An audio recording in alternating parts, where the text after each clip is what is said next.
हाँ तो good morning students. तो एप्लीकेशन ऑफ डेरिवेटिव हमने कंप्लीट किया था। इसके बाद आज चैप्टर नंबर 2 स्टार्ट करने जा रहे हैं, जो कि है इनवर्स ट्रिग्नोमेट्री। तो इम्पोर्टेंट चैप्टर है और ज़्यादा लेंथी नहीं है, छोटा ही चैप्टर है। ओनली 2 एक्सरसाइज इसमें रहेगी। तो एक्सरसाइज फर्स्ट है हमारी 2.1। तो देखो इसमें टॉपिक क्या रहेगा। जैसे चैप्टर का नाम है इनवर्स ट्रिग्नोमेट्री, तो दैट मीन जैसे we know that sin π/3 is equal to √3/2। ठीक है, sin 60 डिग्री की वैल्यू क्या होती है, √3/2। बस इनवर्स ट्रिग्नोमेट्री में इतना ध्यान रखना, जैसे हमें ये गिवन रहेगा, sin को अगर हम इस साइड लेके जाएं तो इसको यूं लिख सकते हैं, this implies sin inverse √3/2 is equal to π/3। ठीक है, इस टाइप की आइडेंटिटीज हमें एक्सरसाइज में मिलने वाली है। sin inverse √3/2। ठीक है, दैट मीन ये sin इनवर्स √3/2 ओवरऑल क्या है, ये एंगल है पूरा का पूरा। sin इनवर्स √3/2 क्या है, एक एंगल है। ठीक है, जबकि √3/2 ये क्या है, ये वैल्यू है। तो sin इनवर्स √3/2 यानी sin की वैल्यू √3/2 किस एंगल पे होगी, वो एंगल हमारा क्या है, 60 डिग्री। जैसे हम sin π/3 इक्वल टू √3/2 लिखते हैं, उसी टाइप से sin इनवर्स √3/2 इक्वल टू क्या लिखा जाएगा, π/3। ठीक है, तो कुछ इस तरह के टॉपिक इसमें रहेंगे हमारे इनवर्स ट्रिग्नोमेट्री। इनवर्स में ट्रिग्नोमेट्रिक फंक्शन रहेगा। ठीक है, तो मेनली जो इस एक्सरसाइज में है, आपको एक टेबल दी हुई है एक्सरसाइज 2.1 से पहले, तो वो टेबल आप ध्यान से पढ़ें।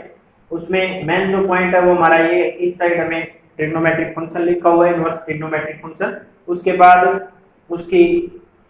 उसका डोमेन लिखा हुआ है कि वो कहां से कहां तक डिफाइन रहेगा। उसके बाद उसकी रेंज लिखी हुई है, या प्रिंसिपल वैल्यू ब्रांच जिसको हम कहते हैं।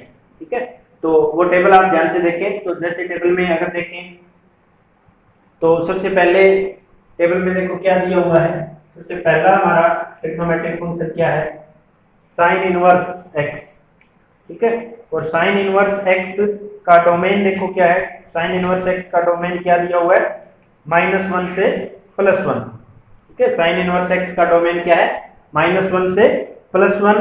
और रेंज या प्रिंसिपल वैल्यू ब्रांच इसकी कहें तो sin इनवर्स x की प्रिंसिपल वैल्यू ब्रांच क्या है, -π/2 से +π/2 क्लोज्ड इंटरवल। तो -π/2 से +π/2 क्लोज्ड इंटरवल, ये क्या रहेगी, इसकी प्रिंसिपल वैल्यू ब्रांच, या फिर हम यूं कहें कि इसकी रेंज रहेगी। इसी तरह से cos इनवर्स x, इसका डोमेन क्या है, -1 से +1, और रेंज क्या है, 0 से 180 या 0 से π। y equal to tan inverse x, domain है हमारा ऑल रियल नंबर, और रेंज है -π/2 से +π/2 ओपन इंटरवल। इसी टाइप से cot इनवर्स x, 0 से π इसकी रेंज या principal value branch. secant inverse x की 0 से π एक्सेप्ट π/2 क्लोज्ड इंटरवल, और कोसिकेंट इनवर्स -π/2 से +π/2 एक्सेप्ट 0। ठीक है, तो इस पूरी टेबल में आप प्रिंसिपल वैल्यू ब्रांच या रेंज पे ज्यादा जान देंगे कि हमारे इनवर्स ट्रिग्नोमेट्रिक फंक्शन की रेंज क्या है। जैसे देखो y equal to sin inverse x।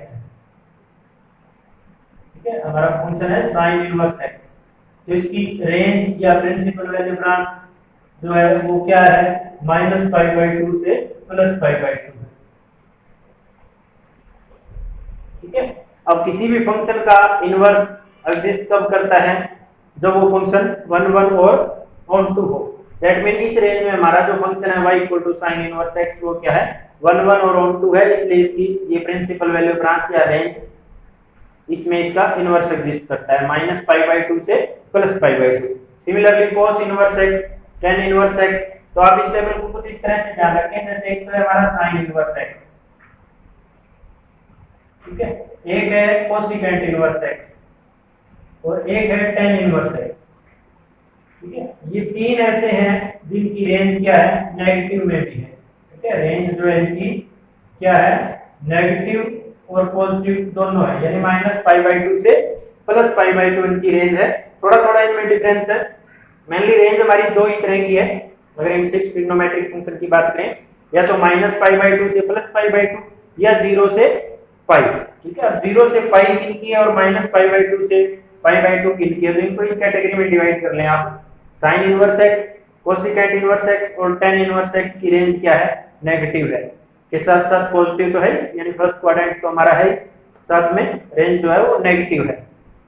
अगर बात करें दूसरे, जैसे कोट इनवर्स एक्स या कोस इनवर्स एक्स और सीकेंट इनवर्स एक्स और कोट इनवर्स एक्स, इनकी अगर रेंज की बात करें तो इनकी रेंज क्या है, हमारी पॉजिटिव रेंज कह सकते हैं, ओनली पॉजिटिव रेंज है, दैट मीन 0 से 180 डिग्री, ठीक है, 0 से 180 डिग्री, यानी फर्स्ट क्वाड्रेंट और सेकंड क्वाड्रेंट इनमें रेंज में रहेंगे हमारे, तो 0 से 180।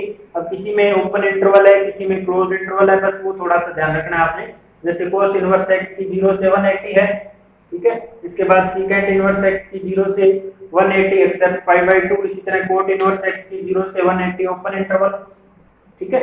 इसी टाइप से आप साइन इनवर्स एक्स की -90 से +90 है, तो 10 की क्या है, ओपन इंटरवल, ठीक है। और इसी टाइप से इसमें कोसिकेंट, तो थोड़ा थोड़ा इनमें चेंज है, बाकी मेनली जो रेंज है हमारी वो दो ही तरह की है, एक में तो नेगेटिव पॉजिटिव दोनों रेंज में है और एक में ओनली पॉजिटिव रेंज है। तो क्वेश्चन में इस रेंज का हम यूज करेंगे, रेंज या प्रिंसिपल वैल्यू ब्रांच का, इसी से रिलेटेड हमारे क्वेश्चन रहेंगे। तो ये टेबल आप अच्छी तरह से एक बार रीड आउट करके देखें, थोड़ा इनके ग्राफ से भी समझ के देखें फंक्शन को, ग्राफ भी दिए हुए एक्सरसाइज में। तो देखो अब क्वेश्चन करवा रहा हूं मैं एक्सरसाइज के, क्वेश्चन किस तरह से करने हैं, बिल्कुल ही सिंपल सी क्वेश्चन है, ज्यादा मुश्किल नहीं है, थोड़ा सा आप रेंज का ध्यान रखें। जैसे cos इनवर्स 1/2 की value find the value of cos inverse 1/2, तो हमें पता है कि 1/2 वैल्यू किस डिग्री पे होती है, cos इनवर्स x, यानी cos x की वैल्यू 1/2 कहां होती है, हमें इतना ही बताना है, cos इनवर्स x की वैल्यू 1/2 कहां होती है। या यूं कह सकते हो कि let cos inverse 1/2 is equal to theta, और थीटा की वैल्यू हम फाइंड आउट करेंगे। दिस इंप्लाइज cos थीटा किसके इक्वल आया, 1/2 के, और cos थीटा 1/2 है, तो थीटा कितना रहेगा हमारा 60 डिग्री, या रेडियन में गए तो π/3 रेडियन, बट ये π/3 हमारी रेंज में होना चाहिए। रेंज किसकी, cos इनवर्स की रेंज क्या है, 0 से 180, तो 60 डिग्री तो 0 से 180 के बीच में रहेगा, तो ये बिलोंग करेगा 0 से 180, ठीक है, क्लोज्ड इंटरवल 0 से 180, दैट मीन cos इनवर्स 1/2 की वैल्यू क्या रहेगी, π/3, ठीक है।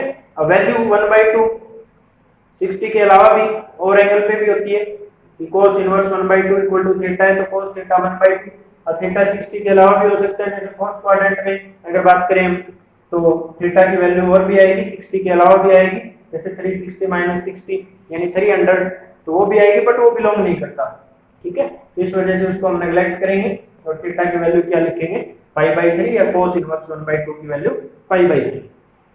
इसी टाइप से अगर हमें cos इनवर्स 1/2 की जगह जैसे sin इनवर्स √3/2 या -√3/2 लिखा हो, इसकी वैल्यू हमें निकालनी है, find the value of sin inverse -√3/2।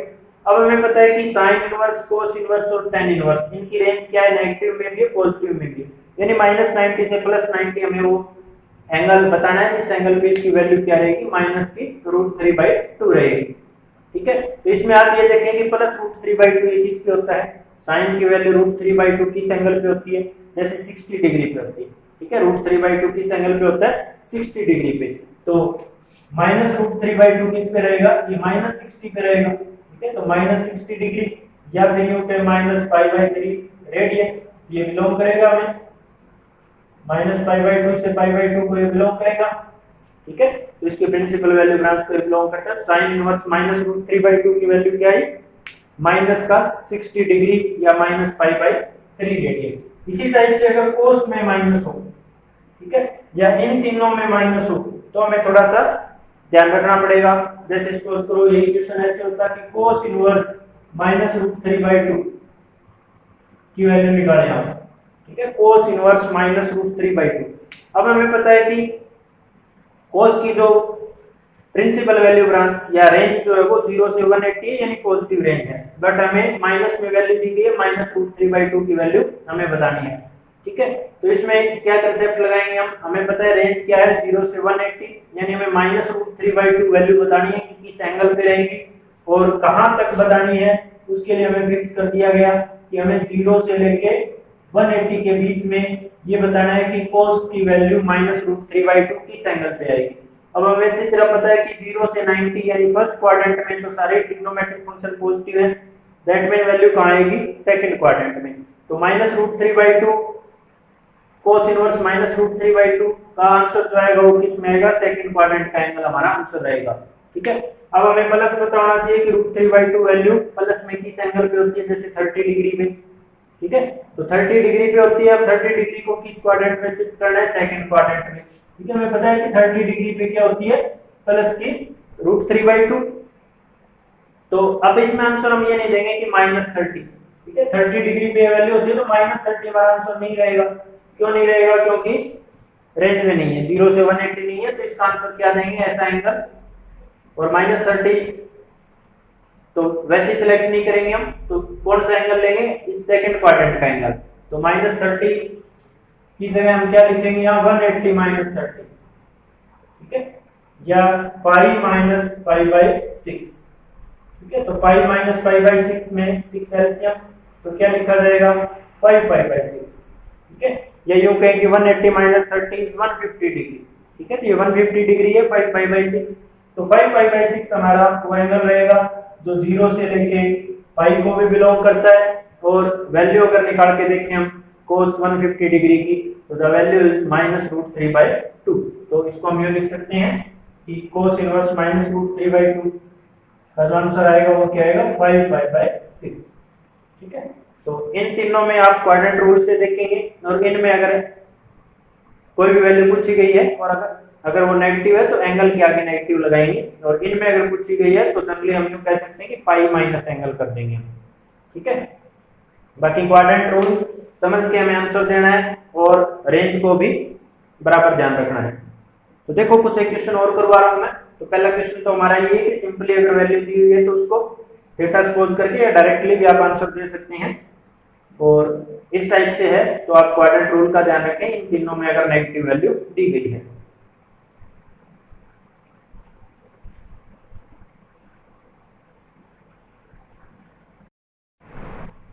तो देखो बच्चों, जैसे ये क्वेश्चन है, हमें इवैल्यूएट करना है, इसकी वैल्यू फाइंड आउट करनी है। तो देखो इसमें क्या है, tan inverse 2 sin 2 cos inverse √3/2। तो यहाँ से हम स्टार्ट करेंगे, इसमें cos इनवर्स √3/2 की इसमें वैल्यू लिख देंगे। इसको यूं लिखा जा सकता है tan inverse 2 sin 2 cos inverse √3/2। तो cos की √3/2 वैल्यू किस एंगल पे होती है, √3/2 30 डिग्री पे होती है।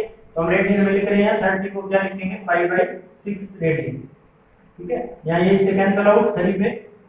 तो देखो ये बचा हमारे पास tan इनवर्स 2 sin, यहाँ बचा π/3।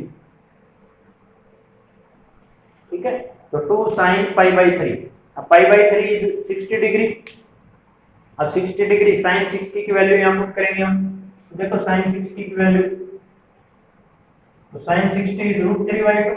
अगेन √3/2 है यहाँ, तो 2 से 2 कैंसिल, तो क्या बचा tan इनवर्स √3। अब tan इनवर्स √3, अब tan की √3 वैल्यू किस एंगल पे होती है, वो एंगल हमारा आंसर रहेगा। तो tan की √3 वैल्यू किस पे होती है, 60 डिग्री पे। आंसर इज 60 डिग्री, यहाँ हम यूं कहें 5/3 रेडियन। ठीक है, इस टाइप से इसको इवैल्यूएट करना था। बस आप टेबल का ध्यान रखें और उसमें से वैल्यू पुट करके लगाएं। एक क्वेश्चन और करवा रहा हूं मैं, जैसे sin of cos inverse 3/5 evaluate करना है, या हमें वैल्यू फाइंड आउट करनी है इसकी। sin of cos inverse 3/5, sin of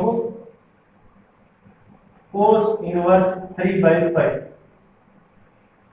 इसकी वैल्यू फाइंड आउट करनी।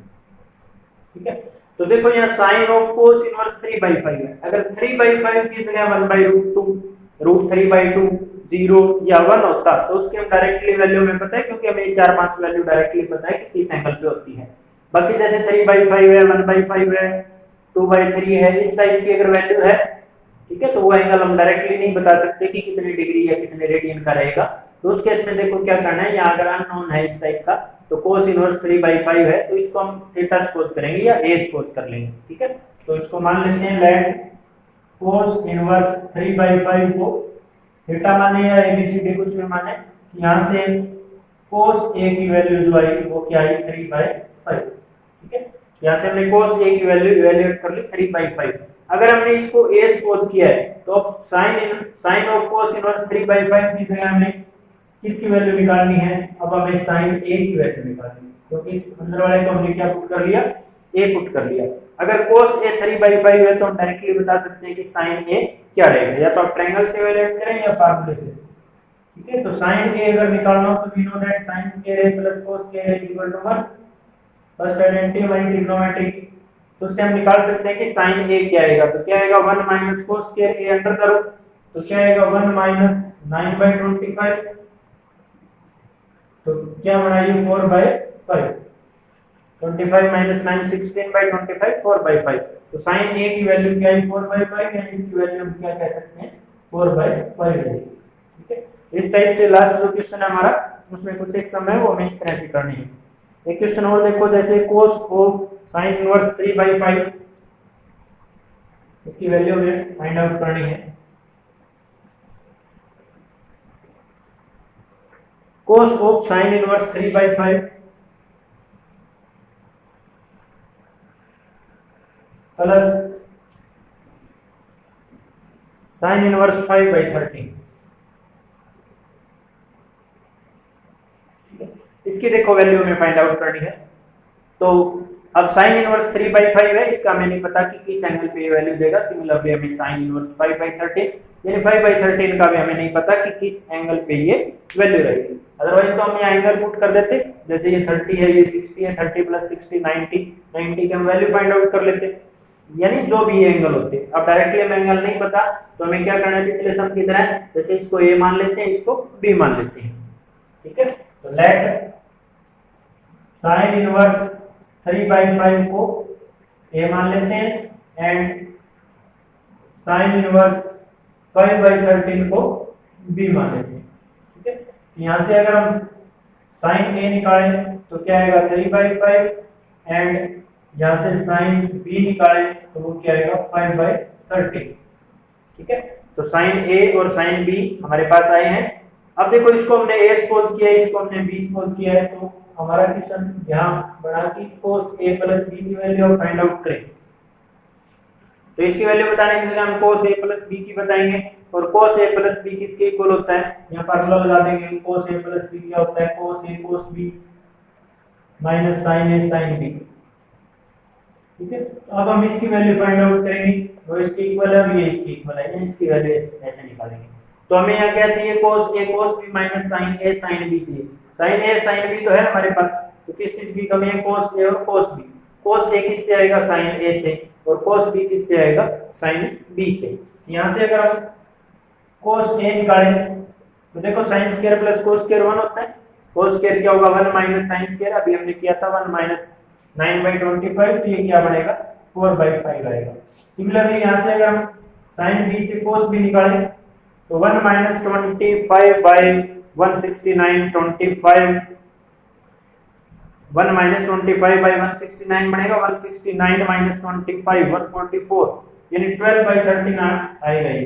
ठीक है, आप कैलकुलेट करके देख लें इसको, 12/13। तो अब हमारे पास ये चारों वैल्यू है, चारों वैल्यू यहाँ पुट कर देंगे हम। तो cos of sin inverse 3/5 plus sin inverse 5/13, इसकी वैल्यू क्या आएगी, cos a cos b minus sin a sin b, यानी cos a cos b, यानी 5/4 into 12/13 minus sin a sin b, यानी 3/5 into 5/13। तो ये 65 एलसीएम यहाँ आएगा 48/65 माइनस ये 15/65, तो ये बना हमारा 33/65। तो ये वैल्यू इसकी रहेगी हमारी cos of sin inverse 3/5 plus sin inverse 5/13। तो ये हमारी फर्स्ट एक्सरसाइज थी 2.1। आज आप इसको सोल्व करके देखें, बड़ी इजी सी एक्सरसाइज है, ज्यादा मुश्किल नहीं है। बाकी ये डोमेन और रेंज जो हमारी ये टेबल है, इस टेबल को आप ध्यान से समझें, और नेक्स्ट एक्सरसाइज में भी इस टेबल का यूज रहेगा। एक तो एमसीक्यू जिसमें से हर साल आता है, तो आप शॉर्ट क्वेश्चन पे भी इस एक्सरसाइज के ध्यान दें।